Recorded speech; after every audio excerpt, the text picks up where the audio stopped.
가계부채와 기업부채를 얘기하면 저는 이제 가계부채도 2천조, 기업부채도 한 2천조 정도밖에 정도라고 알고 있었어요. 근데 최근에 뉴스를 보니까 가계부채는 전세금을 포함하면 3천조, 전세금 1천조를 포함한 진짜 가계부채가 3천조라고 하고 기업부채도 2,700조 정도 된답니다. 그리고 좀비기업이 3,950개라고 하네요. 이 얘기는 빚이 너무 많다라는 얘기입니다.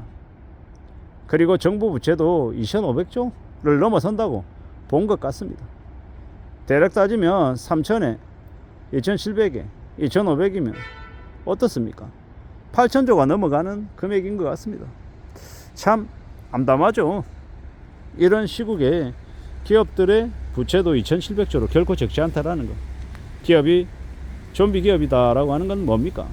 벌어들이는 돈과 이제 지불하는 이자 비용과 이렇게 비교를 했을 때 벌어들이는 돈으로 이자 비용도 충당하지 못하는, 결국에는 시간이 지나면 지날수록 이 좀비처럼 이제 망가지는 그런 기업들을 이제 일컫는 것 같습니다. 저의 해석입니다. 다를 수도 있고요. 근데 이제 결국 이렇게 기업들이 좀비화 되면 그 안에 종사하는 이 직원들의 생계가 매우 불안해지죠. 특히나 요즘 같은 때는 퇴직금도 안 주고 도망가는 이 나쁜 인간들도 많죠. 참 무서운 얘기입니다. 퇴직금이 사라져버리고 임금 체불되고 그런 처지로 내몰리는 사람들이 많아지면요, 이 가게가 순식간에 뒤집어지는 거죠. 지금의 시대에 보통 사람들은 매달 들어오는 급여에 쫙 맞춰서 살아가고 있죠. 애들 학원비든 이 식비든 이 뭐 주거 비용 등등 뭐 여러 가지가 이 월급에 딱 맞춰서 살아가고 있단 말이에요. 근데 월급이 안 나오거나 밀려버리면 이제 머리가 아픈 거죠. 갑자기 대출을 내야 되는데 요즘 같은 시국에 대출이 쉽냐고요? 쉽지 않습니다. 그러니까 이제 궁지에 몰리고 되게 어려워하는 사람들이 많아지고 있는 거죠. 이런 쉽지 않은 상황을 우리가 맞이하고 있는데 우리는 과연 어떻게 살아갈 수 있는 걸까요? 좀비 기업이 늘어나듯 이 가게들도 되게 힘든 처지에 내몰리는 사람들이 많다고 하는데 걱정입니다. 많이 우려스럽죠. 많이 염려가 되는 겁니다. 참 고민스럽고 참 두려운 일들이 많이 생기는 게 지금인데 우리는 어떻게 살 수 있는 걸까요? 어떻게 살아가야 되는 걸까요? 좀 더 천천히 좀 더 자신들을 되돌아보고 어떻게든 좀 대책을 마련해야 되는데 그렇게 월급이 끊기고 퇴직금이 사라지고 하는 이런 상황에 놓이면 당장에는 멘탈이 나갈 것 같습니다. 정신이 나가겠죠. 그 쇼크 때문에 일손이 잡히지 않을 겁니다.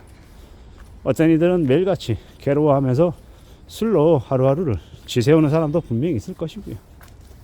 이런 얘기들을 들으면 참 마음이 무겁습니다. 이놈의 세상이, 이놈의 나라가 왜 이 모양인가 라는 생각이 들기도 하고요.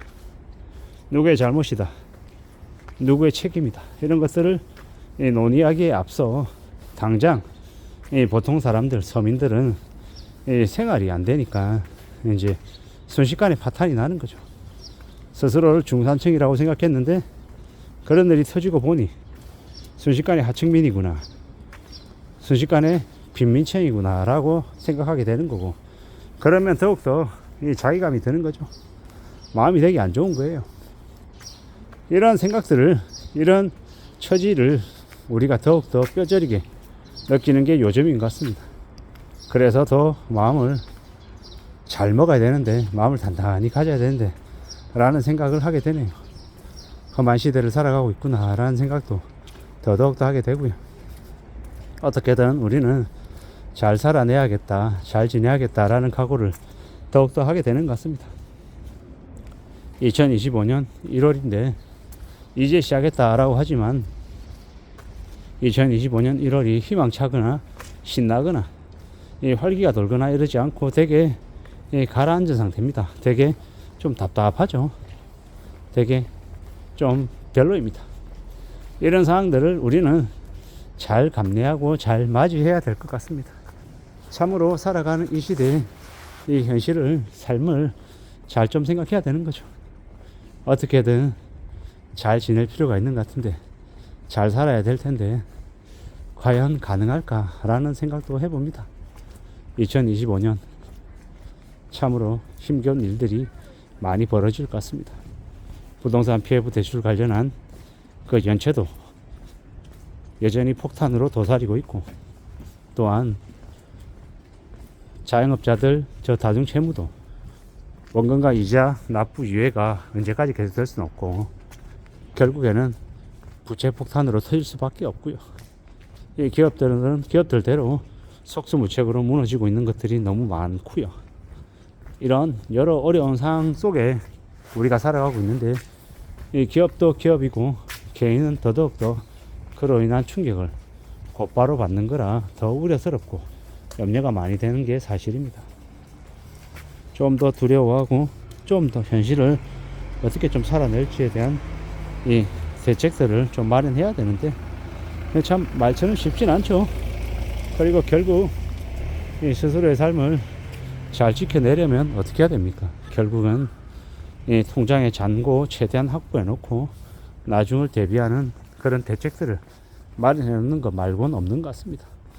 당장에는 3개월 생활비, 그 다음은 6개월, 그 다음은 1년, 뭐 이런 식으로 비상자금을 확보해 놓는 것, 그게 아마 제일 필요한 것 같습니다.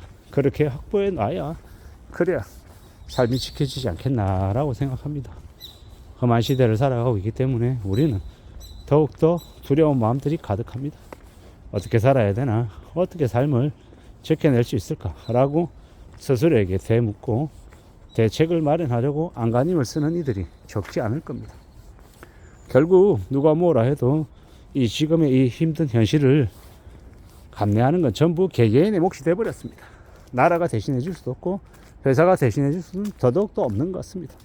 결국 개인의 이 살림살이 안에서 어떻게든 소비를 절대적으로 줄여서 현금화 할 수 있는 부분들, 저축할 수 있는 부분들을 찾아내는 것, 그거 말고는 길이 없는 것 같다라는 생각이 요즘 와서 좀 더 많이 듭니다.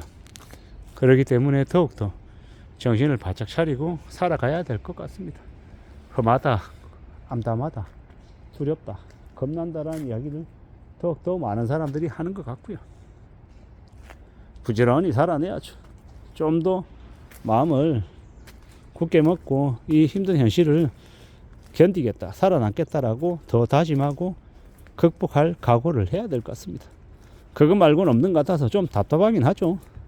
무조건 아껴야 된다, 절약해야 된다, 한 푼이라도 벌면 안 쓸 궁리해야 된다, 이런 생각들이 자꾸 듭니다. 이런 시대에 우리가 살아가고 있음을 절대로 잊지 말아야 되겠습니다.